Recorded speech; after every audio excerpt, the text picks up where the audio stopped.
یہی بات کہنا چاہتا ہوں، امت کو جن مسائل کی آج ضرورت ہے اس پر ڈسکس بھی ہو، اس کے لیے لائے عمل بھی تیار کریں۔ لوگ آ کر کے آج یہ مسائل ضرور رکھیں۔ دیکھیں آج محرم کا یہ مہینہ چل رہا ہے، اس کو آپ میری تنقید نہ سمجھے اور نہ ہی میں کوئی گستاخ ہوں۔ میں مولا امام حسین رضی اللہ تعالیٰ عنہ کا پیدائشی شہدا ہوں۔ الحمدللہ ہمیں ہمارے گھروں سے یہ گٹھی میں پلائی ہوئی محبت ہے، لیکن محرم کے آتے ہی جتنا ایکٹیو ہمارے محلے ہوتے ہیں سارے جگہ پر، ایک جگہ 51 دیگ کھچڑا بنا ہے، دوسری جگہ کمپٹیشن میں 100 دیگ کھچڑے بنائے، 51 دیگ 100 دیگ،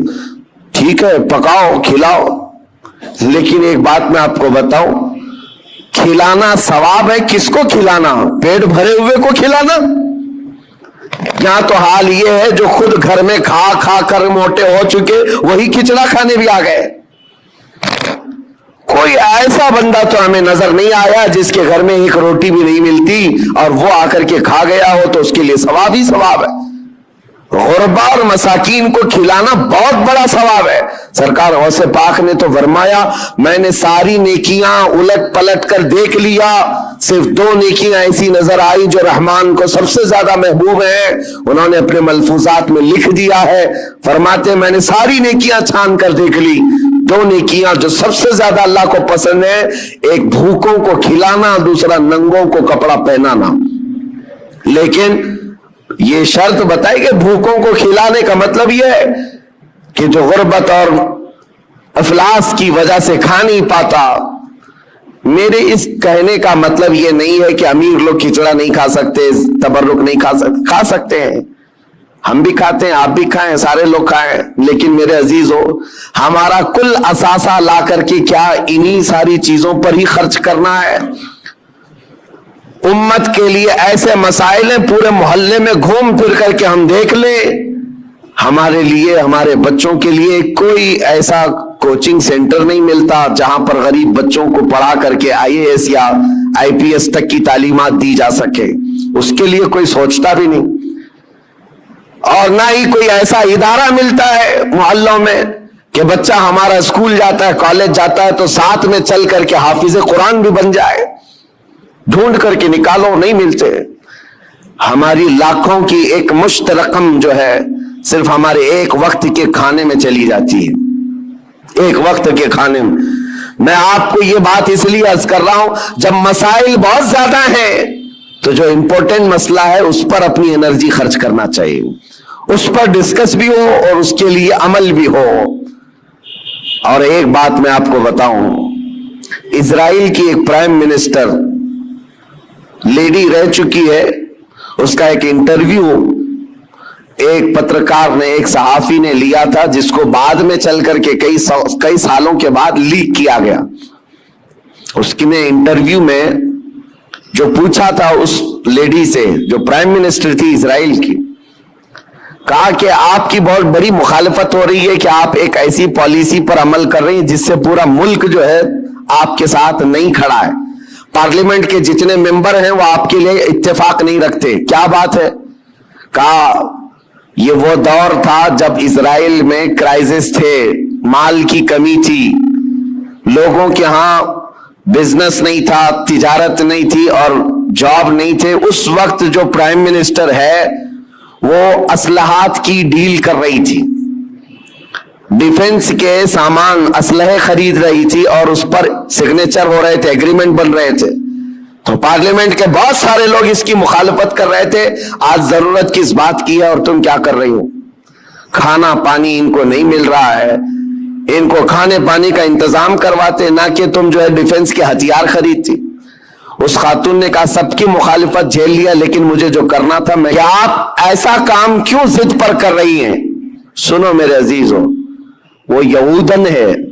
یہودی اسرائیل کی رہنے والی، اور پرائم منسٹر وہ کہتی ہے میں یہ کام جو کر رہی ہوں اس کام میں میں انسپائر ہوں، بہت زیادہ متاثر ہوں تو پروفیٹ محمد صلی اللہ علیہ وسلم سے، مسلمانوں کے رسول محمد صلی اللہ علیہ وسلم سے۔ کہا وہ کیسے؟ کہا کہ انہوں نے زندگی میں جو اسلامک سلطنت اسٹیبلش کر دی مدینہ طیبہ میں، حالات ان کے بھی اس وقت ایسے تھے کہ ایک کھجور پر ان کے صحابہ پورا دن گزار لیتے تھے، گٹلی چوس کر کے رہ جاتے تھے، ایک پیالہ دودھ کا مل جاتا تو 10 لوگ پی لیتے تھے۔ اور وہ کہتی ہے میں نے ان کی تاریخ پڑھی، ہسٹری پڑھی ہے، جس دن پروفٹ محمد صلی اللہ علیہ وسلم کا انتقال ہوا اس دن ان کی بیوی کے گھر حضرت عائشہ صدیقہ کے گھر میں چراغ جلانے کے لیے تیل بھی نہیں تھا۔ جس دن حضور پاک کا انتقال ہوا اس دن چراغ جلانے کا تیل بھی نہیں تھا۔ وہ ایسی سادی زندگی تو گزار گئے، لیکن وہ خاتون کہتی ہے چراغ جلانے کے لیے تیل تو نہیں تھا، لیکن سب سے قیمتی اور سب سے عظیم اس زمانے کے 9 تلواریں ان کی دیوار پر لٹکی ہوئی تھی۔ گویا کہ اس محمد صلی اللہ علیہ وسلم نے یہ میسج دیا تھا کہ کھانا ایک وقت کا کھا کر نگل لو گے، دوسرے وقت پھر بھوک لگے گی، دوسرے وقت کا کھا لو گے، تیسری بھوک پھر لگے گی، لیکن تمہارے لیے امت کے ڈیفنس کے لیے جو چیز چاہیے تھی وہ محمد صلی اللہ علیہ وسلم نے وقت کی ضرورت کو محسوس کر کے پہلے سے میسج دیا تھا۔ وہ اسرائیلی یہودن کہتی آج میرا یہ عمل ہو سکتا ہے 40 سال بعد آنے والی میری قوم دیکھ کر فخر کرے گی کہ ہمارے لیے کتنی محفوظ پناہ گاہ یہ بنا کر کے چلے گئے۔ میرے عزیزو، میں تعریف کے لیے نہیں کہہ رہا، بات یہ کہہ رہا ہوں، یہ ہوتی ہے قوموں کی تعمیر۔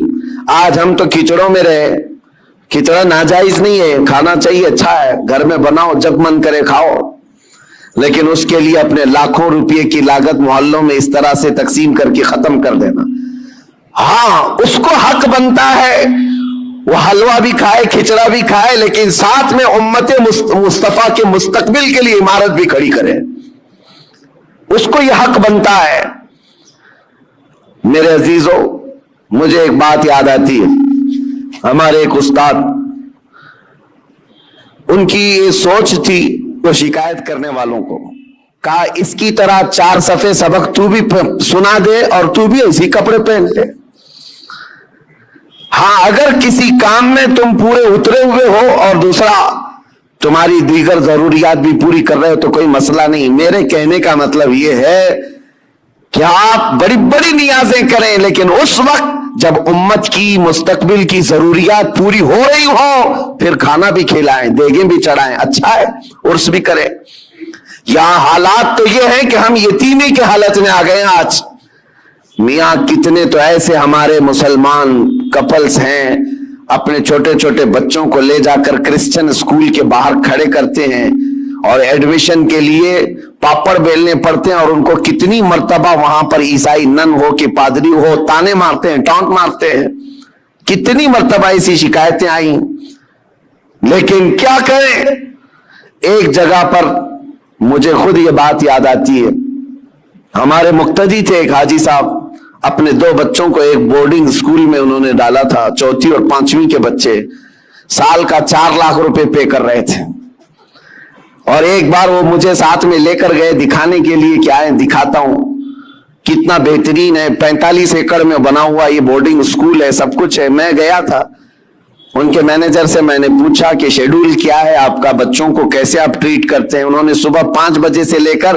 رات کے 9 بجے تک کا پورا گھنٹے کا شیڈول بتایا، اس میں پوجا بھی ہے، یوگا بھی ہے، جاگنگ بھی ہے، سب ہے۔ میں نے پوچھا سارے بچے کرتے ہیں؟ کہا سب کرتے ہیں، چاہے ہندو مسلم ہو، سب کو کرنا ہے یہ۔ اور جن کے بچوں کے لیے ہم گئے ہوئے تھے وہ سال بھر سے پڑھ رہے تھے، میں نے ان حاجی صاحب سے کہا وہ بڑے پرہیزگار ہیں، ایک نماز بھی قضا نہیں کرتے۔ ہم نے کہا ان کو آپ اپنے بچوں کو اتنی مہنگی پوجا کروا رہے ہیں، اتنی دور لے جا کر کے۔ تو خیر ان کو یہ بات لگی، لیکن انہوں نے جواب میں کہا ٹھیک ہے حضرت، میں وہاں سے